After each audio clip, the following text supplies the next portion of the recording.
Dear friends, you might have heard from development planners and thinkers that there is a great need to follow participatory approach for rural development at the grassroots level. We need to follow bottom up approach rather than to top down bureaucratic approach. In order to bring such changes, we need to change our approach, attitudes and behavior. Above all, there is a need to change our research and planning techniques. PRA or participatory rural appraisal is a set of techniques which intends to bring such changes through people's participation in formulation of the projects, implementation of the projects and finally evaluation of the projects. In this program, we will deal with participatory rural appraisal. It is divided into two parts. The first part deals with the conventional techniques of research and its limitations, and also introduction to PRA and PLA, RRA and PLA, and also introduction to PRA, RRA, PLA, and the part B deals with some participatory exercises and their applications, and also micro planning.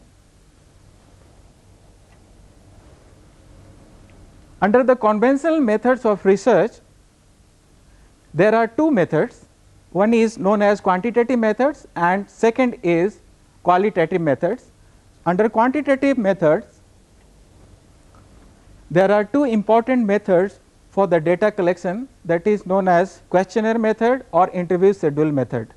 In questionnaire method, we prepare a schedule, a set of questions, then we try to pre-test with the people from where we want to collect the data. We finalize the questionnaire and then we send to the educated piece or educated group of the people who can collect the information or fill up the forms and return back to the researcher. Under the interview schedule methods, we prepare a set of questions and generally we conduct the interview, particularly in our rural setup. This method is more applicable because most of the people in the villages, they are illiterate or uneducated. That is why the interview schedule method is also a very important method for the collecting data in the villages. Then we come to qualitative methods. Under qualitative methods, we have case study, participants observation techniques, focus group discussion and informal meeting, etc. Under case study, we record a history, life history of a person or a family to know about their problems and the different aspects of life, their way of life. So, we record all the information from a family or a subject. Under participants observation techniques, we go in the villages, we live with the people, we try to observe their cultures while living at the residence, avoid living at the village with the people, and we try to learn how they are behaving, what is their way of life, etc. So, participant observation techniques are one of the important techniques to collect qualitative data from the villages or the people. Then we have focus group discussion. Under this, we try to focus on some issues. For example, there is a problem of migration of people from rural to urban areas or the cities. So, we can ask the people what are the major reasons of migration from rural to urban areas or the cities.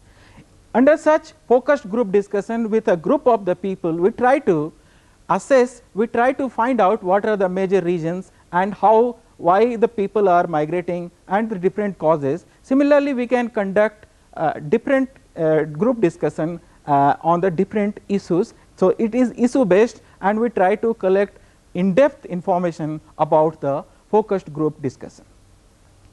Then we have the informal meetings. This is generally we conduct in the villages and we try to know about the different aspects of the village life and we try to collect information from the people. Now, we come to the next, limitations of questionnaire or interview schedule methods. We need to follow certain pattern for the develop a questionnaire. We develop a set of questionnaire, then we pre-test the questionnaire with the people, then finalize the questionnaire. Later on we collect the information with the help of questionnaire or interview schedule. So it is a long process to collect information through the questionnaire or survey methods. That is why it is said it is a lengthy, time taking, mind boggling data and other problems like requirement of time, energy and money. Many times the data becomes so large that it becomes a nightmare for the researchers to tabulate or analyze the data, because from developing a questionnaire to the end of the getting the final report or result, it is a very lengthy time and it is a tedious job, and many times real zeal of research may perish when we get the final result. And second thing, that we need to follow certain rules and norms for developing a better research techniques. These rules and norms also become sometime problematic. We need to draw a representative samples from the masses or from the population. So in order to conduct the research in a systematic manner, it requires some statistical methods, and apart from the statistical method, we need to invest time, energy, and particularly for the analysis of the data, we require major time, or we need to invest the time for this. Now we coming to the next, limitations of the qualitative techniques. Under the qualitative research techniques or the data collection techniques, there are some limitations. That first limitation is quantum of data is small, so generalization becomes difficult. So this is the limitation of the qualitative techniques, and there is a need of good rapport building is necessary for realistic data. So we need a better rapport, otherwise many times the people are very much doubtful and they are not ready to share their information with the people who are going to conduct interview. Then how to remove these limitations? We need to follow certain approach. There is a need of application of innovative techniques. Then we need to involve the local people in getting the facts. The real facts are with the people, so we need to involve the people in the different exercises. Then work with the people to learn about various problems. This is very important. We need to work with the people, then only we can learn that what are the problems and then possible solution also. So alternatives we can note down from the people, their viewpoints is important. Then we have the participatory exercises with the people. These exercises are issue based, and we conduct exercises with the people and try to collect information on the different issues. Now we come to the next. What is PRA or participatory rural appraisal? PRA is a set of techniques of participatory learning, planning and action with the people. We want to learn with the people, we want to act with the people, and all formulation of the projects is done with the people. So these are the basic principles of the PRA.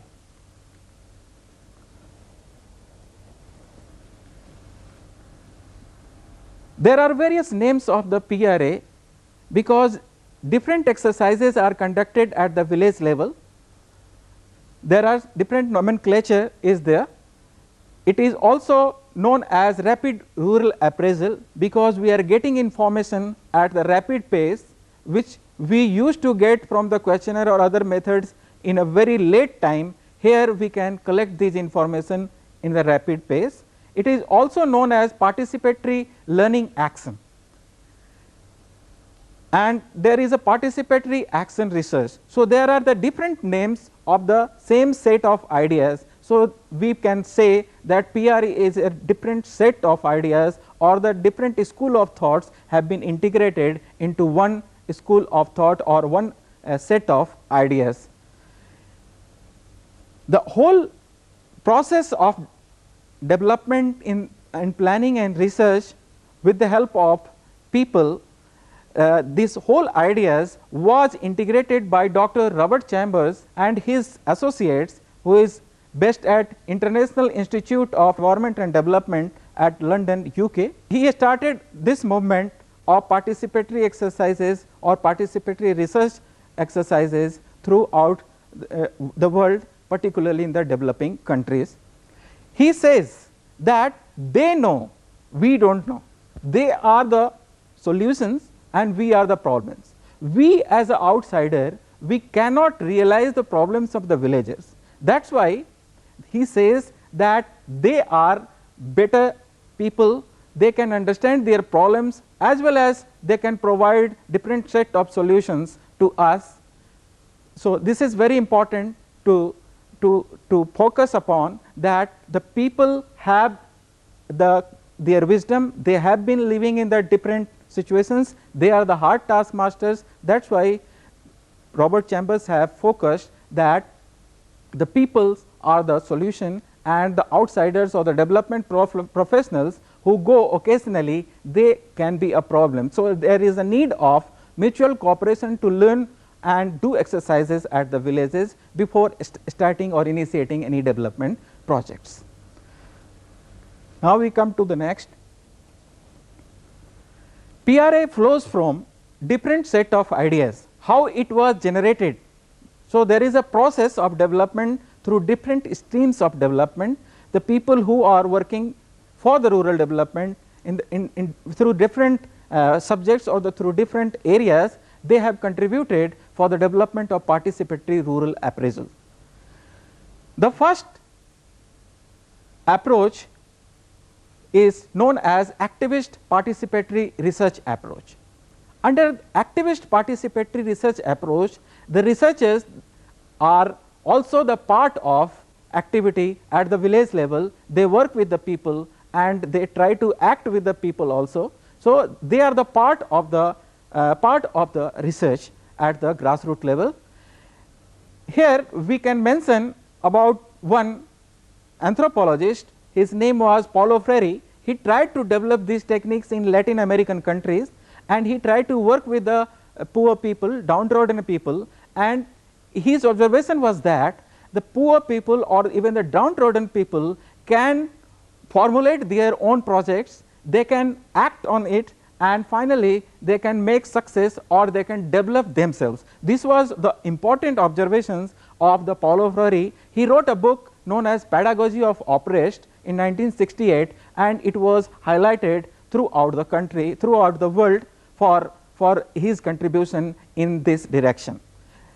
There are two important schools in this activist participatory research. One is known as participatory research and the second one is known as participatory action research.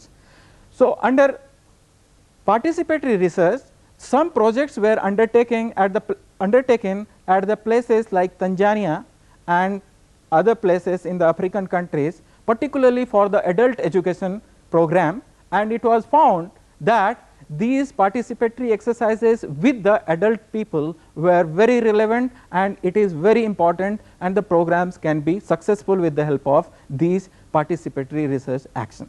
Then another is the participatory action research. Some of the social anthropologists in African countries as well as other developing countries, they developed some exercises and they worked with the people. They found the poor masses, they are also very creative, they are dynamic, they have the knowledge, they have the traditional wisdom, and in this way they can also contribute a lot for the development of the process. So, the activist participatory research school of thoughts is very important. Then we have agroecosystem analysis. Under this, we know the agroecosystem is diverse, complex and risk prone. We need to follow the diverse pattern of the nature. From that point of view, this agroecosystem analysis is done through different methods, and we need to follow different methods at the different places. It had been found that farmers are the best people to judge the different activities, or they are the experimenters, and the agriculture scientists, they can also learn from the small farmers who are professionally oriented or who are practicing agriculture for a long period than the researchers. So, they can contribute. So, here the focus is that farmers can contribute in agro ecosystem analysis, and they are also a part of research. So, here farmers are the focus, they are the key people. We can also involve the farmers in ecosystem analysis. Then we have the applied anthropology. In United States of America, there is an Institute of Development Anthropology. The people or the scientists at these places, they contributed in this direction. The major focus of these anthropologists were that there is a need for the researchers to involve themselves with the people, to be with the people for some time. They should need to observe the people, and later they can also follow up with some action with the people. So, the major importance here was given to attitudes, behavior, and role of a catalyst of facilitators. Mainly the outside researchers have to follow the role of catalyst, conveners, or facilitators. So, these are the set of ideas given by these applied anthropologists. Then we have the field research on farming system. Here some of the scientists like Gordon Conway, they contributed in this research, and they found that small farmers who cope up with the different climatic conditions, and they try to develop some important crops with their own skills and own ideas with their experience. So, the professionality of the small farmers are recognized, and they were also recognized at a part of research under this farming system. Similarly, there is a set of the people who try to follow the rapid rural appraisal research methods. This is also a set of ideas, because under the questionnaire method or the interview schedule method, which we collect information from the people, that process is a very lengthy process, and many times the data which collect from the people, it becomes mind boggling. So, from that point of view, we need to follow participatory exercises with the people, so that we can collect these information at the rapid pace without going into the details with a questionnaire or the interview schedule. So, here focus is that how to collect relaxed information in a relaxed way and a better way. So, that is the important focus of the rapid rural appraisal. There are some basic ideas behind it, that we need to follow some ideas which is free from biases. Means generally what we do, the urban professionals go in the villages in a particular period, and they try to collect the information from the people. So, what happens, this is a urban researchers tourism bias is there. They try to go at the place which is nearby to the road, or which is approachable through the people, which is approachable to the different communication. They do not go in the remote places particularly during that period, and they fulfill their target, and then they come back. So, they are away from the reality. This is very important. They are away from the reality, and they could not judge, or they cannot judge the real problems of the people spending few days in the village, or just talking to the few people. So, real understanding of the whole scenario can only come that when we go deeper in the deeper sides of the village, even covering the remote areas, and we need to go particularly in the situation when the people are in crisis. There may be the flood, there may be the drought situations. So, we need to cover all these aspects when we conduct research or when we collect data. So, that is very important. We need to collect free bias free data from the people, then only we can find out the. Now, we come to the next. Major areas of operation of participatory rural appraisal can be divided into the 4 broader areas. The first one is natural resources management. Nowadays, the PRA exercises have been undertaken for the different development projects, particularly related to the natural resources management.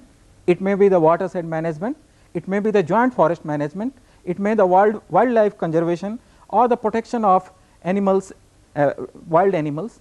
So, in this way all the natural resource management activities can be undertaken with the help of PRA exercises. The second one is in agriculture. As I told you, in agriculture, because we are dealing with the diverse situations, so diversity of the crops, cropping patterns, the different practices of the people, different artifacts or technology used by the farmers. So, these are the some important areas of research with the help of participatory rural appraisal techniques in the field of agriculture. Then further we have the programs for equity. This is very, very important, particularly our society is divided into the different sections. There are women, there are the poor sections of the society, there are some higher sections of the society. So, we need to take care of the all section of the people, particularly most of the programs which is oriented towards the poor masses or the women, they are the target group where most of the time, and we need to empower these target groups through equity consideration. We need to provide them better opportunities or facilities to have the benefits of the development to poor masses, particularly women and downtrodden people. Then we come to health and nutrition program. So, here also the PRA exercises are very important.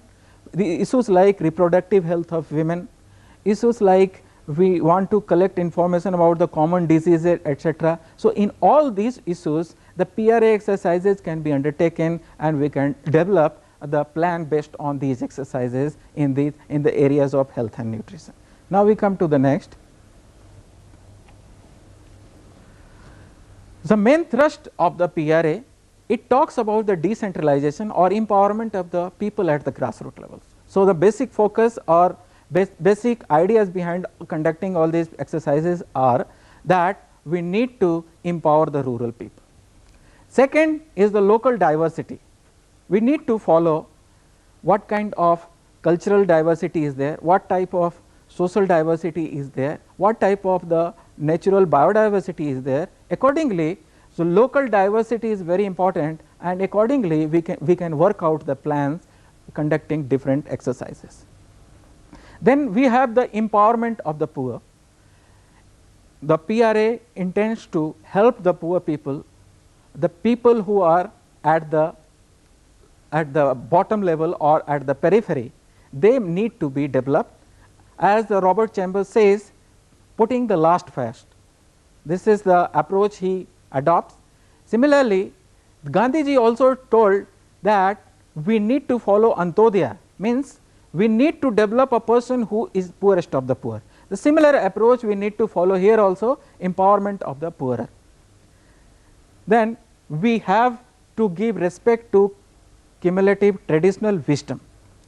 The people have been living in the villages since in ages, and they have their set pattern of living. They have been adopting different technologies for their survival. So, we need to assess, we need to learn these technologies, and they have a cumulative wisdom which have been inherited from one generation to another generation. So, these traditional wisdom is very, very important.